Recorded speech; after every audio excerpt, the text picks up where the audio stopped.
பொதுவாக வந்து பறவைகள் அப்படிங்கிற ஒரு விஷயத்துக்குள்ள வருவோம். பறவைகள் என்னென்ன செய்யுது அப்படிங்கிற விஷயத்துக்குள்ள அந்த பறவைகள் பத்தி என்னென்ன செய்யலாம், பறவைகள்னால என்ன, வவ்வால் குடி இருந்தாலும் சரி, ஆந்த குடி இருந்தாலும் சரி, கோழி சப்போஸ் வீட்டுக்குள்ள வந்து உள்ள வந்து தோஷம், பறவை தோஷம் அப்படிங்கிற மாதிரினாலும் சரி, முருகனுடைய திருஷதி மந்திரம் ஒரு முடி வாசல்ல கிடந்தாலும் கூட அதை தாண்டி லட்சுமி வராதுன்னு ஒரு விஷயம் சொல்லுவாங்க. இப்ப இதெல்லாம் நம்ம சொல்லப்பட்ட விஷயம் தான். அப்ப வந்து விலங்குகள் வளர்த்துறது, கோழிகள் வளர்த்துறது, இதெல்லாம் வளர்த்துறதெல்லாம் நமக்கு டேஞ்சரான விஷயம் தான் அப்படின்னு நம்ம சொல்லி வச்சுக்கலாம். எண்ணமெல்லாம் சிறகடிக்கும், எண்களெல்லாம் வழி கொடுக்கும், எந்நாளும் ராஜமுகம், எளியோரின் ஏறுமுகம். எந்த நிலை வந்தாலும் வந்த நிலை மாறாத நமது Rajanilai. Rajanilai TV, channel of astrology.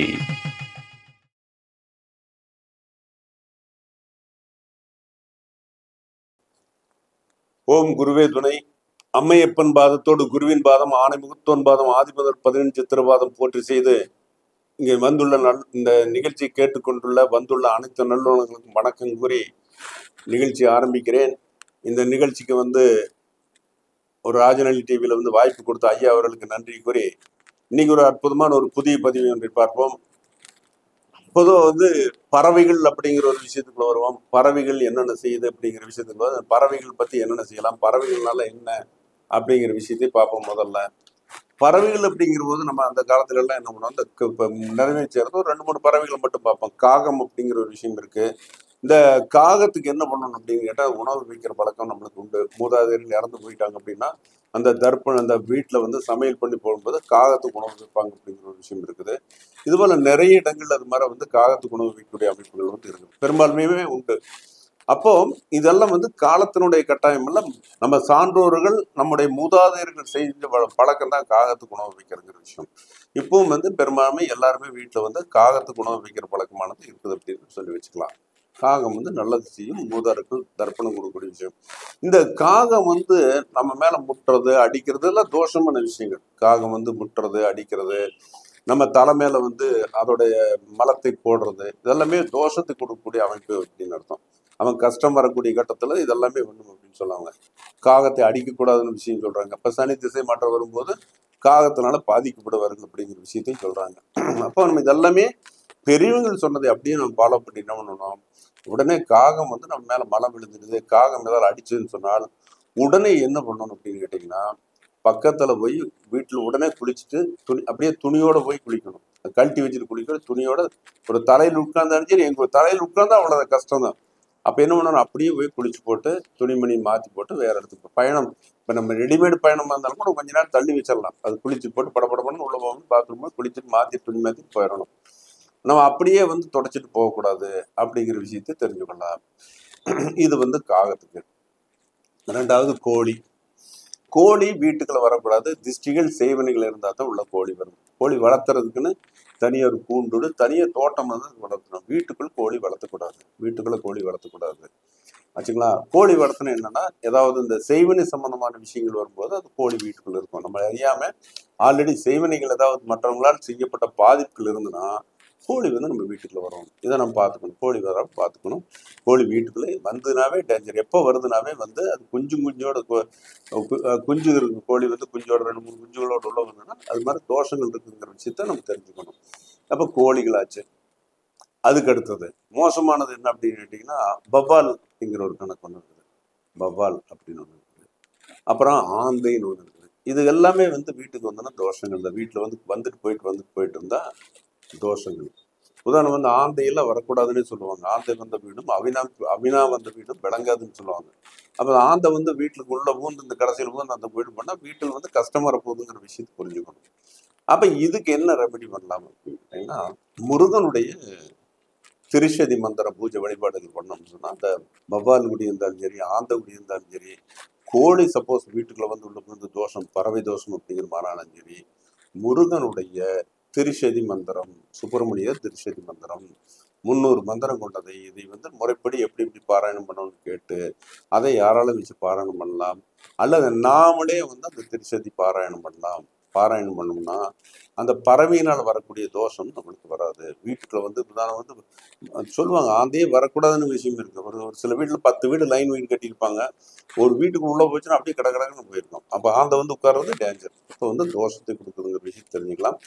ஆந்தை வந்து இன்னொரு நாம ஒரு சிலர் சொன்ன ஆந்தை வந்து மகாலட்சுமியோட அம்சம் தானே, அதில் உட்காந்துக்க அப்படிங்கிற ஒரு சில கருத்து சொல்லங்களும் உண்டு. நம்ம அதெல்லாம் எடுத்துக்கொள்ள முடியாதுங்க. அதெல்லாம் எடுத்துக்க முடியாது. அது வேற இது வேற வச்சுக்கலாம். அது எங்க இருக்காங்க கோயில் இருக்காங்க அந்த லட்சுமி பிடிச்சது மட்டும்தான் ஒழிய நம்மளுக்கு அது பிடிச்சது அல்ல. இவ்வளவு வாழ்க்கையில் இருக்கிறவங்க. ஸோ வந்து இது வராமல் பார்த்துக்கொள்றதுக்கு திருச்சதி பண்ணணும். திருச்சதி பண்ணணும் அப்படிங்கிற விஷயம் இருக்குது. அப்போ வந்து பறவை பொறுத்தளவு நம்மளுக்கு எந்த பறவை வந்தாலும் டேஞ்சர் தான். எந்த பறவை வந்தாலும் டேஞ்சர் தான்.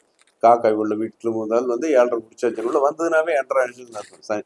கஷ்டங்கள் வரக்க ஆரம்பிக்குன்னு அர்த்தம். அப்போ என்னன்னா பெரும்பான்மை வந்து பறவைகளை வீட்டறிவில் பக்கத்துல வந்துன்னு சொன்னாவே அது இருக்கிற இடத்துல நம்ம பண்ணக்கூடாது. அப்படி பறவைகள் பண்ணலை எங்கன்னா நம்மளுக்கு ஏதாவது வேற காலி இடம் இருந்ததுன்னா பறவைகளுக்கு வந்து தானியங்கள் போட்டு வைக்கிறது, தண்ணி வைக்கிறது, இது மாதிரில ஒரு சிலர் பறவை வளர்ந்து புறாவெல்லாம் வளர்த்துவாங்க. அதெல்லாம் வீட்டு மாடியில் வளர்த்தக்கூடாது. தனியாக ஏதாவது தோட்டம் கிட்ட தூரம் வந்தால் வளர்த்து வீட்டு மேலே வர்றதுக்குலாம் அது மாதிரி ஐடியா பண்ணி வளர்த்தணும்னு சொன்னா அந்த அதில் வரக்கூடிய தோஷங்கள் எல்லாமே போயிடும் அப்படின்னு. அது பறவை மட்டும், இது பறவைகள் மட்டும் எடுத்துக்கிறாங்க.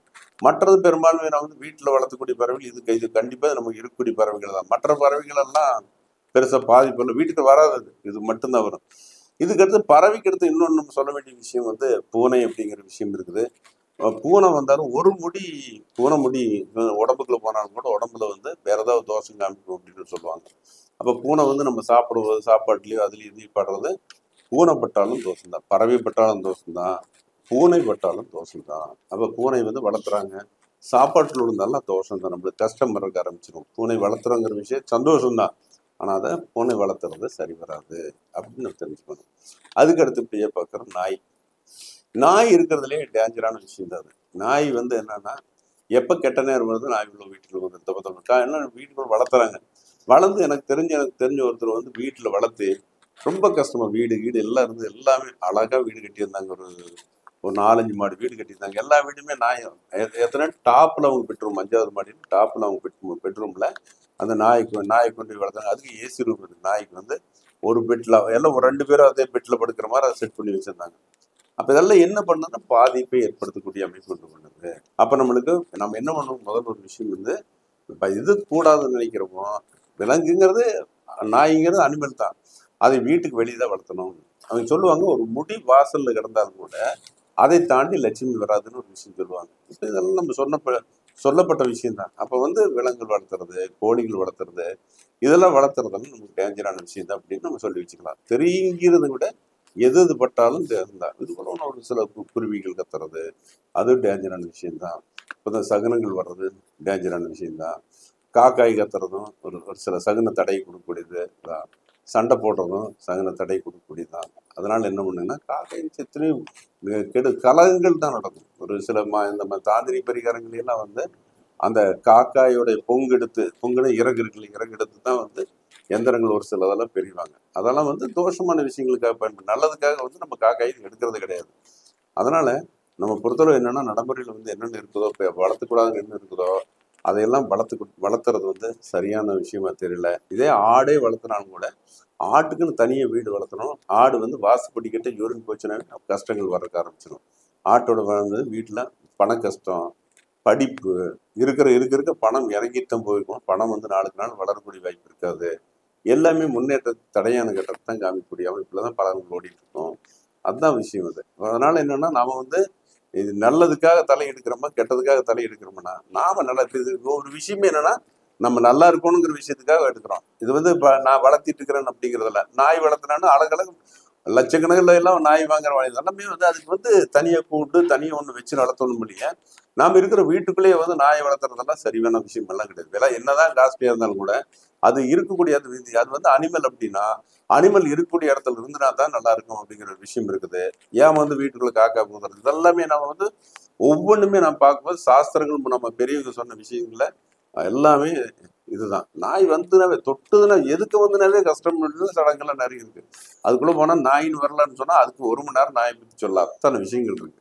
ஸோ வந்து என்னன்னா நம்மளை பொறுத்தளவு நாம நல்லா இருக்கணும், நம்ம சேர்ந்து நல்லா இருக்கணும். அதுக்காக வந்து இன்றைய நாள் வந்து நமக்கு ஒரு சின்ன 4 விஷயங்களை மட்டும் சொல்லியிருக்கேன். இது நம்ம பயன்படுத்துகிறோம். நாயை வந்து பயன்படுத்துகிற தவிர்த்துங்க. வீட்டுக்கு வெளியே இருந்தால் கட்டி வச்சுக்கோங்க. இதே வந்து ஆந்தையோ வவ்வாலோ வீட்டுக்கு வந்ததுன்னா சுப்பிரமணிய திருச்சதி படிங்க. இதுதான் பரிகாரம் கூடி இந்த நிகழ்ச்சி கேட்டுக்கொண்ட அனைவருக்குமே வந்து கேட்டுக்கொண்டிருக்கிற அனைவருக்கும் வந்து நன்றி வணக்கத்தை கூறி விடைபெறுகிறேன். நன்றி வணக்கம்.